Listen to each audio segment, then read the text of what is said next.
మీరు ఏ విధంగా అరాచకాన్ని ప్రోత్సహిస్తున్నారో నీ ప్రకటనలు సమర్థిస్తున్నావు. నిన్న ప్రెస్లో కూర్చొని 2 గంటల 40 నిమిషాలు సమర్థించుకుంటా ఉన్నావు. తప్పేమిటి అంటున్నావు. నేను అంటున్నా తప్పేముంది, నిన్ను చంపేస్తే తప్పేముంది,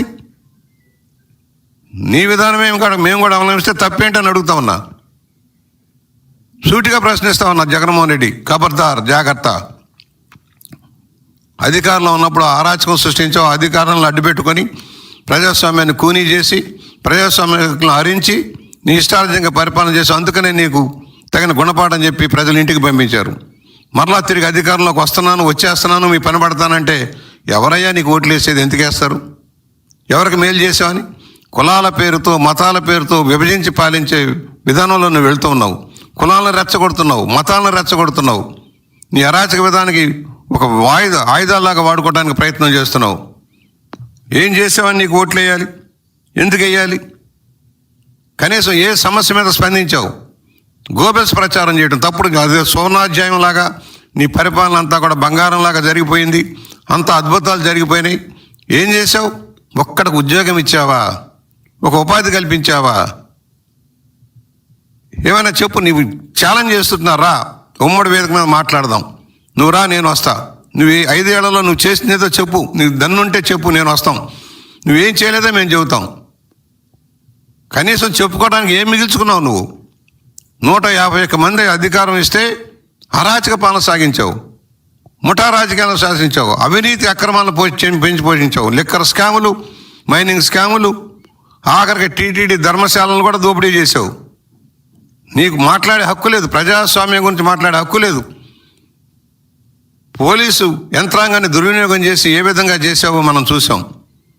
నాయకులను ఏ విధంగా జైళ్లలోకి పెట్టడానికి ప్రయత్నం చేసావో మనం చూసాం. తప్పుడు కేసులు పెట్టడానికి ఎలా ప్రయత్నం చేసామో చూసాం. ప్రజాస్వామ్యాన్ని అంచివేసావు, హక్కులను అంచివేసావు, ఉద్యోగులను కానీ అందరికీ మోసం దాగా చేసావు. నీకు అందువలన ఒకటే చెబుతున్నాం, ఈ రోజున ప్రజల్ని ప్రభుత్వం వల్ల, ప్రభుత్వం రాకతలిగి జరిగిన సంఘటన తెచ్చి ప్రభుత్వానికి పావాలని చూస్తావు. నీ వల్ల పోయాడు. నువ్వు వస్తావు, ఏదో ఉద్ధరిస్తావు అనుకున్నాడు. నీ వల్ల అనేక మంది పోయారు, అప్పుల పాలైపోయారు, దివాళా తీసిపోయారు. దోపిడీ ఏదనంటే నీవు నీ అనుచరులు మాత్రమే దోచుకున్నారు. నీవు నీ బంధుజనంతో అధికార యంత్రాంగాన్ని నింపి అరాచకం సృష్టించావు. కితాబులు ఇస్తున్నావు అందరూ గొప్పవాళ్ళని.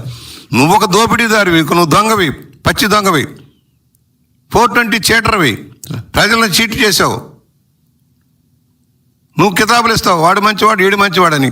లిక్కర్ స్కామ్లో దోషులందరూ మంచివాళ్లే, ఎర్రచందనం దొంగలంతా మంచివాళ్లే, మైనింగ్ దోపిడీదారులంతా మంచివాళ్లే. ఈ విధమైన విధానం సరైంది కాదు. ఏదైతే కూటమి ప్రభుత్వం మీద నమ్మకం పెరుగుతూ ఉంది, కష్టాల్లో కూడా ఆదుకుంటారు, చెప్పినవన్నీ అమలు చేస్తున్నారన్న నమ్మకంతో ప్రజలు ఉన్నారు. దాన్ని వమ్ము చేయడం కోసం ఏదైనా ఒక సంఘటన, విశాఖలో పెట్టుబడిదారులు సదస్సు జరుగుతూ ఉంటే దాన్ని అడ్డుకోవడం కోసం ప్రయత్నం చేసిన సంగతి మర్చిపోలేదు. అదే చంద్రబాబు గారు విజయనగరం పర్యటనకి వెళ్తానంటే ఎయిర్పోర్ట్లో అడ్డుకున్న పెద్ద మనిషి నువ్వు. ఇవాళ ఏదైతే యోగా డేగా ప్రపంచ యోగా దినోత్సవాన్ని జరుపుకోవడం కోసం రేపు ప్రయత్నం మొదలు పెడుతుంటే 2 రోజుల ముందు అలజడి సృష్టించడం, దాన్ని తప్పుదారి పట్టించేదానికి ప్రయత్నం. పెట్టుబడులు రావద్దంటావు, ఎవరైనా రాష్ట్రానికి ఆర్థిక సహకారం చేస్తామంటే ముందుకు రావద్దంటావు, వాళ్ళందరికీ తప్పుడు పిటిషన్లు పంపిస్తావు. నీ బతుకే అబద్ధాల బతుకు, నీ జీవితమే అబద్ధాల బతుకు, అరాచక అక్రమాలకి కేంద్ర బిందువు నువ్వు. నీ ఆటలు సాగనేమని కూడా మేము హెచ్చరిక చేస్తూ ఉన్నాం. ఇవాళ ఏదైతే ఉందో శాంతి భద్రతలు చేతుల్లోకి తీసుకుంటామంటే అయ్యేది కాదు. కఠినంగా వ్యవహరించాల్సిన పరిస్థితి వస్తుంది. కఠినంగా వ్యవహరిస్తే నువ్వు బయటకు తిరగలేవు, తిరిగే పరిస్థితి లేకుండా తెచ్చుకోకు. నీకు కూటమి ప్రభుత్వం ప్రజాస్వామ్యయుతంగా హక్కుల్ని కాపాడుతుంది. ఎవరైనా స్వేచ్ఛగా తమ భావాలను చెప్పుకునేదానికి అవకాశం ఇస్తుంది, తమ నిరసన చెప్పుకునే అవకాశం ఇస్తుంది.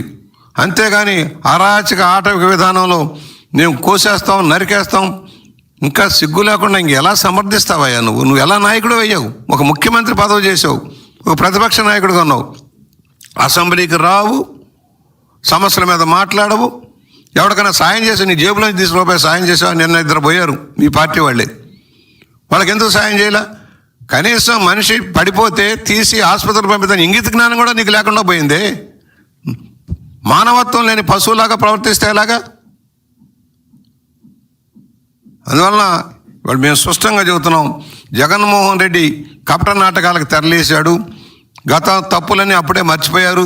ప్రజలు నాకు మద్దతు ఇవ్వండి, సీట్లో కూర్చుంటాను, నా అరాచకం సృష్టిస్తాను, నియంతలాగా వ్యవహరిస్తానంటే ప్రజాస్వామ్యంలో ఎంతోమంది నియంత్రణలు చూసాం, కాలగర్భంలో కలిసాం.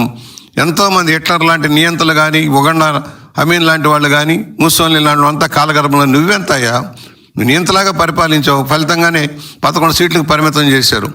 నీ ఆటలు సాగనీయమని కూడా హెచ్చరిక చేస్తూ ఇవాళ